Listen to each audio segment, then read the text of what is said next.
होली का सत्संग गुरुदेव बाबा माँ के चरणों में बैठकर मना रहे हैं। सुबह गुरुदेव के साथ में होली खेली, गुलाल लगाया, बहुत ही अच्छा लगा। गुरुदेव के साथ में होली खेली तो वैसे कल माँ ने बताया ना कि गुरुदेव के साथ में होली खेलनी है, वो सुबह जो भी आ जाना।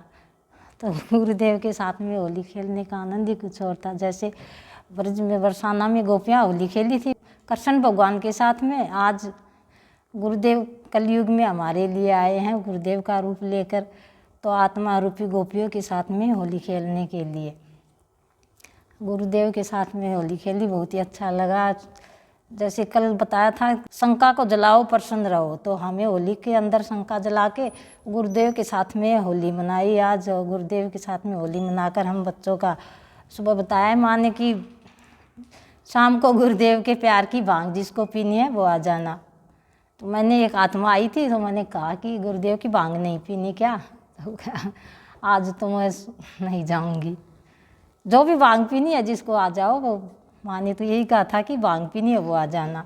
तो गुरुदेव के साथ में जो जिसको गुरुदेव के प्यार की भांग पीनी है वो सत्संग में आकर, जैसे हम सत्संग में आते हैं तो सत्संग का आधार ही है हमारा, जो हमें हर मुश्किल से बचाता है, हर कष्ट से बचाता है। जैसे हमारा आधार अच्छा होगा तो हम आधार ऐसे वैसे का लेंगे। तो जैसे दुर्योधन ने आधार लिया अपने मामा का, तो दुर्योधन का आधार कब उसको हार पर हार ही मिली।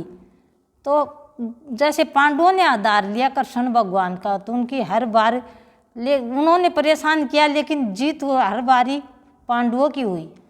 ऐसे ही हमें आधार भगवान का लेना है, गुरुदेव का आधार लेंगे तो हमारी कभी पराजय नहीं होगी।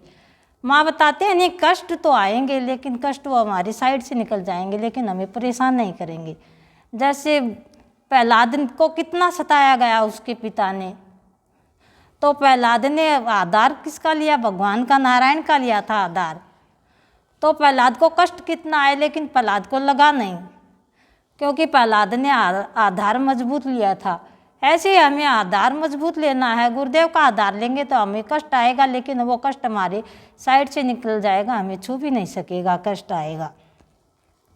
एक बार संडे के सत्संग में माँ ने बताया कि एक दूसरे को परेशान मत करो, किसी को भी परेशान मत करो, चाहे कोई कितना भी तकलीफ दे रहा हो, कुछ भी कहे, लेकिन उसको परेशान मत करो।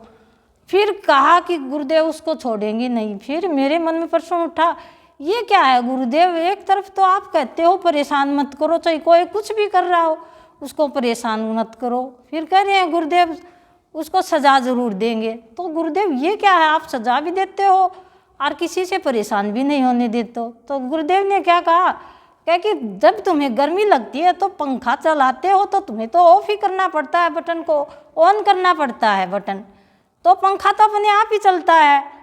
ऐसे कर्म करते हो तो मैं कुछ भी नहीं करता, वो फल अपने आप ही मिल जाता है, मैं नहीं देता वो फल अपने आप ही हो जाता है। कि जैसे तुमने पंखा ऑन किया तो अपने आप ही तुम्हें आ गई, तुमने तो नहीं चलाया पंखा, तुमने तो ऑन ही किया था बटन। ऐसे ही वो जो कर्म करेगा उसको अपने आप ही फल मिलेगा। ये बात तो है गुरुदेव, जैसे कर्म करेगा वैसे फल तो फिर उसको मिलेगा ही। तो गुरुदेव ने उत्तर दिया। फिर मेरे मन में आया, हाँ गुरुदेव कह तो सही रहे हैं।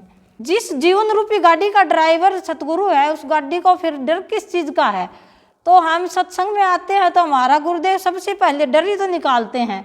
जिसका डर निकल गया वो सत्संग का आधार लेगा, उसी का तो डर निकल जाएगा।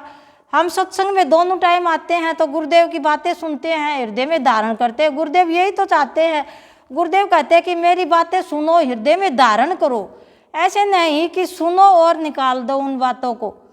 जैसे हम गुरुदेव के बातों को सुनते हैं, हृदय में धारण करते हैं, हमसे माँ खुश होती है, फिर हम वो व्यक्त करते हैं तो माँ कहते हैं गुरुदेव का भाव फैलाओगे तो मैं खुश होंगी।